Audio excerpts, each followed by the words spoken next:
সাথী বানায় দাও।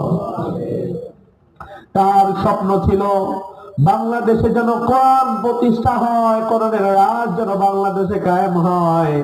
বর্তমানে আমরা যারা বাংলাদেশে আছি, আমরা যেন তার স্বপ্নকে বাস্তবায়ন করতে পারি, সেই তৌফিক দান করে দাও। আগামীর বাংলাদেশে কোন চোর, বাটপার, ডাকাত, সন্ত্রাসীকে আর আমরা ক্ষমতায় দেখতে চাই না।